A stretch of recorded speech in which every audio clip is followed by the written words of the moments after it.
This is UFD from Paul Jennings, performed by Alexa, Jane, Miller, Jimmy, Jake, Josh, Ollie.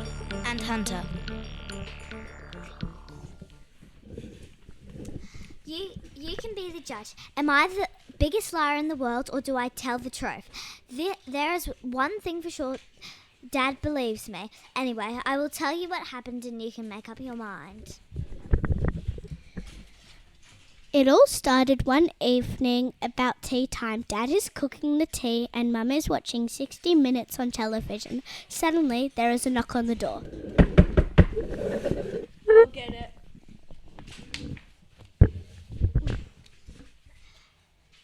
Yells my little brother Matthew. He always runs to be first at the door and the telephone. It really gets on my nerves when he does this. We hear Matthew talking to an adult. Then we hear heavy footsteps coming down the hall. Everybody looks up and stares at the man wearing a light blue uniform. He has badges on his chest. One of them is a pair of little wings joined together. On his shoulder there is a patch saying Royal Australia Uncanny Air Force. We have never seen this man before. Yes. Mr. Hutchinson. Yes. Mr. Simon Hutchinson. No. Dad points at me. This is Mr. Hutchinson. I feel my face starting to go red. Everybody is looking at me.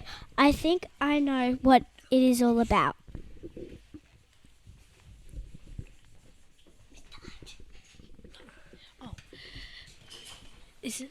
I've come to warn you about the UFO. UFO? Yes, a Minister Simon rang the Air Force and reported a UFO. Dad looks at me with a fierce expression on his face. He is about to blow his top off.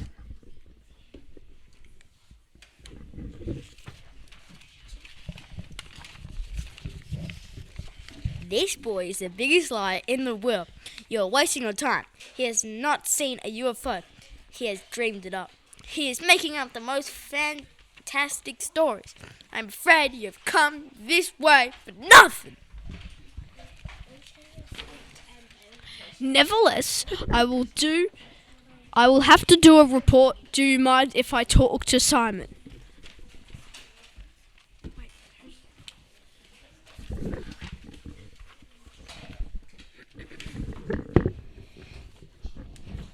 He holds out his hand. My name is Wing Commander Collins. Go ahead, and after you finishes, I would like a word with Simon himself. He gives me a dirty look. I know I am in big trouble.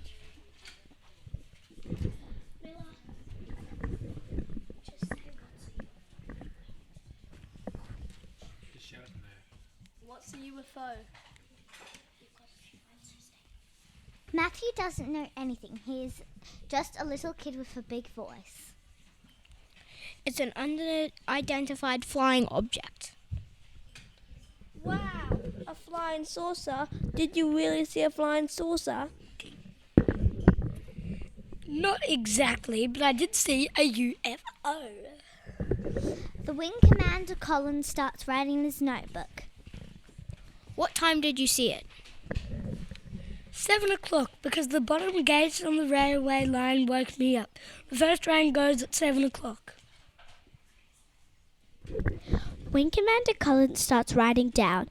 I don't know if he believes me or not. It is true though, those boom gates go flying up. A train has gone through.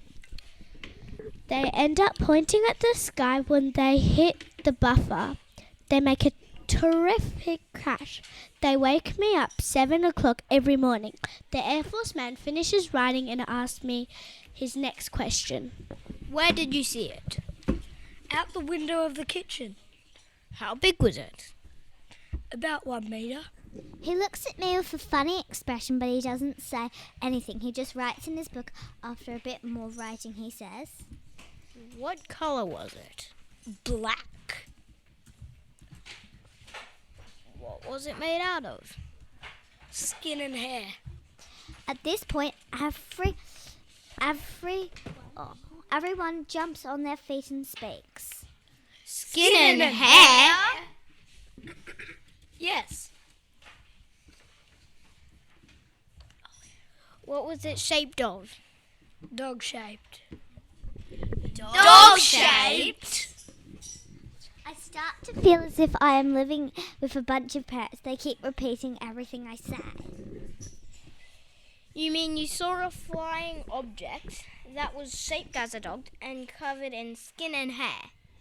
No, it was dog-shaped. It was a real dog. The wing commander springs to its feet and snaps his book shut. Good grief. You mean I have come all this way on a Sunday night just because you looked out of the window and saw a dog? The wing commander is getting mad. It wasn't just a dog. It was alive and it was flying. It flew past the window and up over the house. It came from down here near the railway line. Everybody looks down the hill, but I can't tell if nobody believes me. Did it have wings? No, of course not. Or a propeller? No. Tears are about to come out of my eyes. It was moving its legs like swimming in the air, real fast and yapping. The wing commander is leaving. He is charging down the hall. Before he goes, he turns around and barks at Dad. You had better teach that boy not to tell lies, wasting people's time with that nonsense about flying dogs. He goes out the door and slams it shut. Mum, Dad, and Matthew stare at me. I can see they don't believe anything I said. I run to my bedroom and throw my face on the bed. I can hear Dad screaming from the kitchen. You're grounded for 2 months, Simon. I am sick of these stupid lies. I'm going to teach you a lesson about truthfulness once and for all. I am sick of being called a liar. I'm in tears. Dad comes into my bedroom and looks at me. We can see that I'm not faking it. I am very upset. He starts to feel bad for me. Come on, Simon. You can't have seen a flying dog. It must have been a reflection in the window or something like that. I did saw an unidentified flying dog, a UFD. I'll bet you $1,000 that I did. You haven't got $1,000. In fact, you haven't got any dollars at all. All right, if I prove that there is such thing as a UFD, you have to pay me $1,000. If I can't prove it, I will do the washing on my own every night for 3 years. Dad thinks about this for a while and then grins at me and holds out his hand. Okay, if you prove that there is a UFD, I'll give you $1,000. If not, then 3 years of washing up. You have 1 week to prove it. He thinks that I am going to back down and say I didn't see the flying dog, but he was wrong. I shake his hand slowly. If there is one thing I hate, it is to do washing up. I am sure there is no more flying dogs that are going to appear. I do not have the foggiest where the other one came from. Probably Mars or Venus. I wonder if there's a spaceship somewhere looking for it like an ET. Come on, let's go down and get some ice cream for everyone. We only have an hour left before the milk bar closes.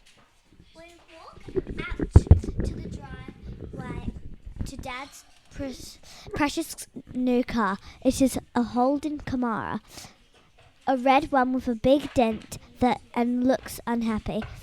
The dent happened a week earlier, and it was not Dad's crossing dropped fault. The boom gates of the railway crossing dropped down in front of the car real quick. Dad slammed his foot on the brakes and the caprow, a yellow Ford, ran into the back of our new Karma.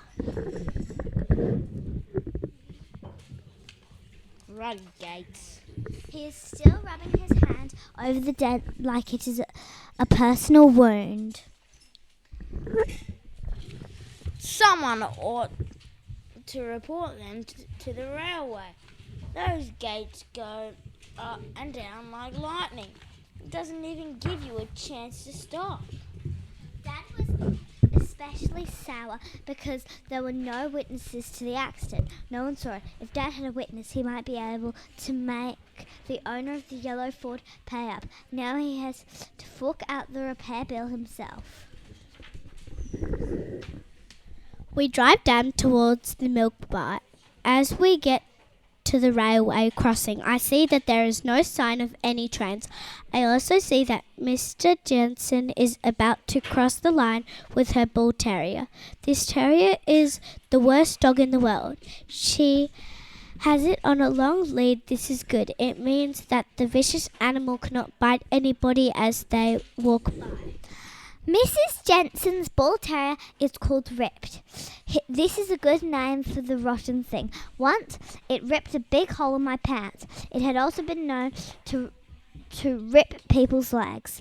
Ripper snarls and snaps and tries to get out of his lead as Mrs. Jensen walks along. We are driving behind a big truck. The truckie is looking at Mrs. Jensen's dog, Ripper. He is probably glad to be nice and safe inside his cabin. Suddenly, the boom gates fall down in front of the truck. The truckie hits the brake fast. Dad doesn't hit the brake at all. Our Carmilla crashes into the back with a terrible grinning noise. Dad groans and hangs his head down on the steering wheel. Not again, not twice. In the same month? Quick, don't let Mrs. Jensen. Don't let her go. She is our witness. She saw the whole thing. Run over and get her.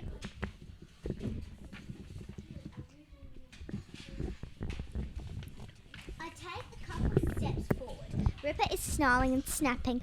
He recognizes my leg. He wants to take another bite. The dog will bite my leg. Dad is looking at the truckie. He is a really big bloke. Don't argue. Get Mrs. Jensen. I walk over to Mrs. Jensen and her savage dog.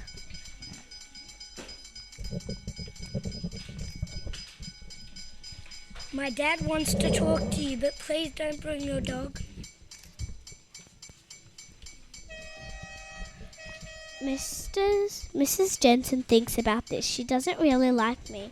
In the end, she slips the dog lead over the end of one of the boom gates so that it cannot bite my leg. A train goes through the crossing and disappears along the track. The boom gates fly up.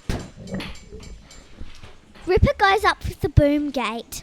It flicks him and his lead high into the sky, up over the trees, past the kitchen window of our house. His legs are moving like he is swimming in the air. He is yapping as he goes. On the way home, Dad is in a grumpy mood. He has one dead in a car and another one in the front. I am grinning my head off. I wonder how I will spend my $1,000. P.S. Ripper lands in our neighbour's swimming pool. He is last seen heading for Darwin as fast as he could go.